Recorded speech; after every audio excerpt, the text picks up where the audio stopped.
自分の走りをするんだ。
真の調子は？直線コースで442キロまで可能。了解。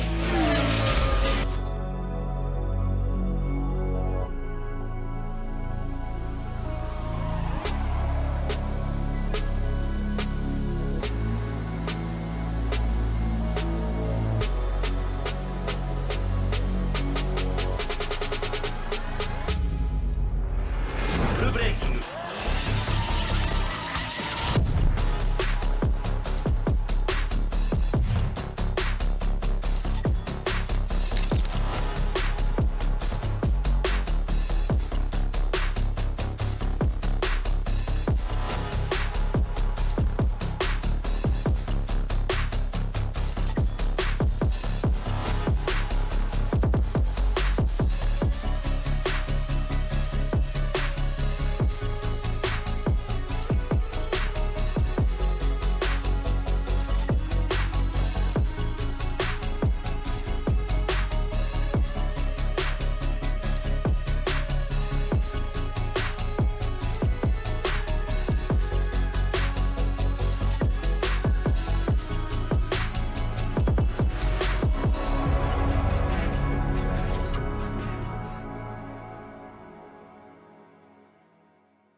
这真的太厉害了吧！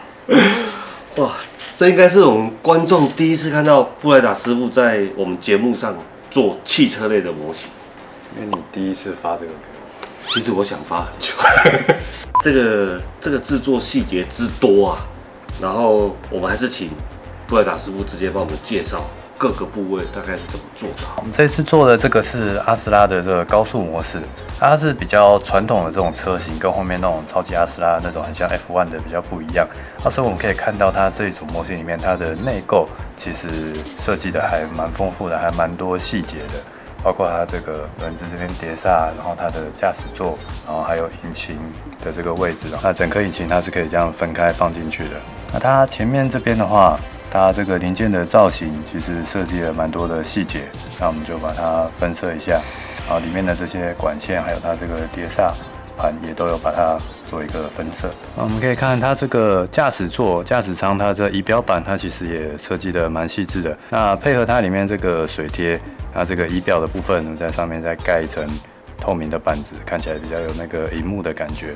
那我们可以看到这个就阿斯拉的这台电脑，对，那我们可以看到它的这个造型上面也是做的蛮细致的。那它这个椅子后面这个部分的话，它还有一些细节。那它原本的说明书给的色指定其实蛮简单的，这边全部是同一个颜色。那这上面的这个杆子这边全部同一个颜色。那这边也是有参考动画里面的一些细节，把它的颜色稍微做的丰富一点。那它的这个椅子的话，封件是可以整个这样子做进来的。哇，太屌了！不过它的可能身材设计的有一些感觉不合，其实它的腰的比例有做过一些调整，才能让它可以握到正常的握到那个方向盘。那这个驾驶员的话，他身上的衣服，他这个分色的地方，他其实也都有给线条，稍微跑深一点就可以制作了。它头盔的这个安全帽，它上面这个颜色，其实它也都有刻线。所以我们就照它这个分色的地方，我们可以用遮盖、用喷的。不过它的这一款啊，它的贴纸有一些尺寸给的不是非常的合，像它头上的这个字，如果给它照它原本一整条连起来的话，贴上来不会是这个角度，那也会盖到它下面脸这边蛮大，所以我是把它4个字切开之后，再重新沿着它原本的这个造型贴上来。像它这边的手上这个条纹，它原本也有给水贴，可是这个臂章的大小跟它原本上面线条的大小完全不一样，然后这4个字是一直线的，也根本没有办法再这样贴上来，所以是把它切开之后再照着它的这个角度这样把它贴一下。那然后我们可以看到它的这颗引擎，因为它的这个打开加速的模式的时候，它的这个会往上抬嘛，对，它的这个模型的设计的话，是中间这一段往上抬的时候，它多一个零件让你放上去，让它变高。那如果缩起来的时候，就是只有这样子。那因为为了让它比较方便替换，那这边我是装了磁铁，让它可以比较方便的做打开加速器的时候升高、缩短再缩回去的这个样子。然后这个轮子的话，它原本的零件上是有一个蛮明显的分模线的。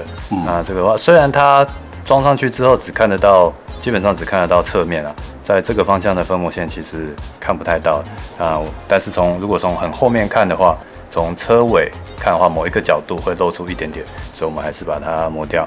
那这边的话就用纱布去沿着它的这个曲线这样子去磨，那纱布的磨痕基本上也都很细致。那磨完之后，你再喷个半光泽保护漆，其实就看不太出来了。那看完这么精彩的内购，我们来看一下这个非常恐怖的镜面的外壳。那这一款的话，毕竟它是赛车，那大部分我们车子都是做亮面的比较多嘛。对。那在零件的表面处理，我们在做亮面零件的时候，基本的前期表面处理要做的比较确实一点。所以我们零件表面的时候，我会先打磨到就是1500号，然后才喷底漆补涂。啊，喷完底漆补涂之后，再用2000号的纱布再轻轻的修一下，看有没有什么瑕疵。然后修完之后，我们再喷上细的，就是摩多的5000号的细的底漆补涂，让它基本的表面就是一个比较光滑的状态，这样子会有利于我们后续的上色。那这款套件啊，它在设计上，它其实并没有太多的卡榫，所以很多零件，那你事后要把它组装起来的时候，都必须靠粘着。那但是因为有些情况我们怕上好色之后粘的时候出了一些意外，比如说可能胶水溢出来，或者是不小心沾到手上，又摸到别的地方。那为了尽量降低这些风险，我们尽量在就是上色前，我们要做好加速的习惯，确定好它接着的位置，或者这个地方到底粘不粘得起来。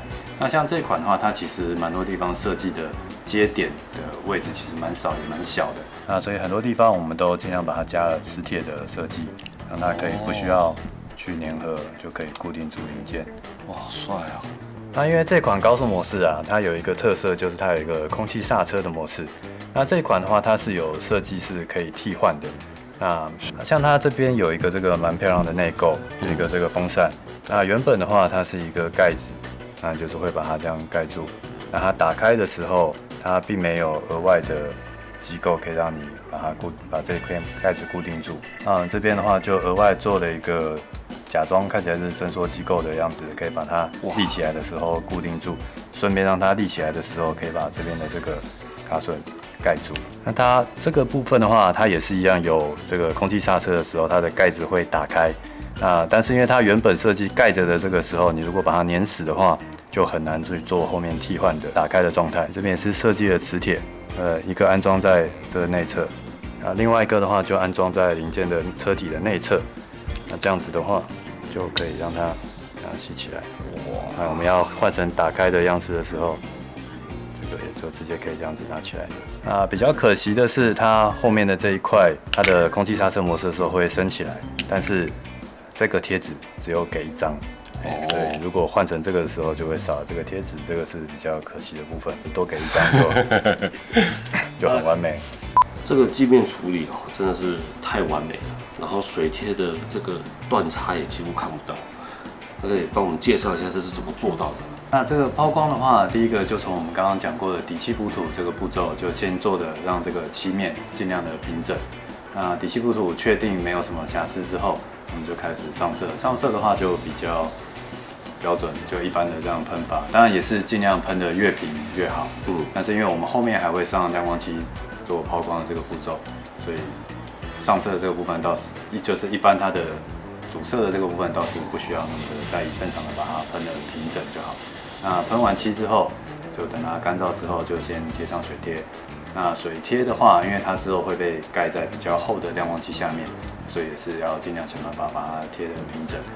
气泡的话，也要尽量把它挤掉，不然的话之后亮光漆它的表面也都会看得到它那个有点反光会比较不一样。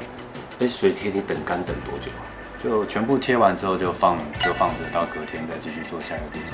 那等水贴都有干燥之后，那我们就可以开始喷亮光漆。这种抛光步骤的话，也有一种做法是喷所谓的精油或是冷烤漆。那因为冷烤漆的性能比较要测试啊，所以我们这边是用比较传统的做法，就是用一般的亮光漆。那亮光漆我们在喷的时候，就先干喷1层到2层，隔绝一下它的这个贴纸，上面做一个保护层，才不会让你之后很厚的亮光漆直接盖在贴纸上面，因为那个溶剂可能会侵蚀到我们的贴纸。那干喷的保护漆也是确实要给它干燥这样子。那干燥完之后的亮光漆就可以湿喷。对，那喷完之后，我这边的亮光漆是在喷了4层左右，因为喷厚一点比较可以确保我们之后在处理这个水贴断差的时候，可以比较安全的把水贴确实的磨平。除了把水贴凸起来的这个断差磨掉，一方面因为我们保护漆喷的比较厚，多少都会有一些橘皮的，可以把它磨掉。那第一步的话，我们就是一开始你喷你会感觉好像倍儿亮，好像很漂亮，那这时候就不要怕去磨。把它磨平之后，你会感觉好像怎么刚才喷的亮亮的，现在变雾雾的，那没有关系，磨平了之后，我们再用抛光把它抛回来就可以了。那先把它的断差跟橘皮都磨平之后，就在我们的研磨膏，记得这一定要从顺序一步一步来。那因为我们前面有用2000号、3000号的纱布下去磨的话，建议都还是从平木的那一关开始接，一层一层这样上去会比较保险，才不会有后续处理不掉前面的这个磨痕。那就从平木，然后粗木、中木、细木这样一层一层这样磨上去。那要注意的一点是，并不是粗木磨一次就换中木，再磨一次就换细木，因为每一块零件它的状况可能有一点点不一样。对，所以有些地方你粗木可能要磨个2次到3次甚至以上，确定好它有达到这一层的这个研磨膏它该有的效果之后，再往下一层迈进。我想补充一件事情，我们以前打磨砂纸46、80，大家都以为砂纸有碰到零件就可以，对啊，其实是它真的要达到它的作用，消除前一个的磨痕。那抛光也是这样，要一步一步来。在纱布的这个部分的时候，可能要稍微注意一下，像是有一些特别凸起的地方，那有的可能是零件的很边缘，对，那尤其是这种最凸起的地方，在磨的时候就要小心一点。那在全部的零件都磨完之后，我们还有最后一道这个抛光蜡。那抛光蜡，其实也不一定要每个零件个别的时候上，因为它其实有一个很浅的研磨的效果跟一点保护的这个效果。那其实全部这样装好之后，你在整个零件大致的把它这样子擦一擦，其实也是可以。这个真的很漂亮，很完美。像这一台啊，它车壳的部分是亮光的，那底盘它有一些像车门有一些露出来的部分，这个部分的话我是做半光泽的，我没有做小光。让它这样子的那个落差没有那么的明显。这一台的话，它有一些的透明零件，那主要是车灯跟车窗的这些部分。那车灯的话，它里面大部分都有附电镀件，那因为不会直接露出来，所以这个电镀我觉得也不用洗，就直接留在里面，让它当做它的反光层。车灯的透明零件就喷上透明漆就可以了。那车窗的话，虽然它动画里是有一点看起来像是暗蓝色的那种颜色，但是这边我还是保留它透明这样子。那像它这个车子这边的这个后照镜的话，它虽然原本也有给电镀件，但是因为表面会有一些收缩，看起来不怎么平。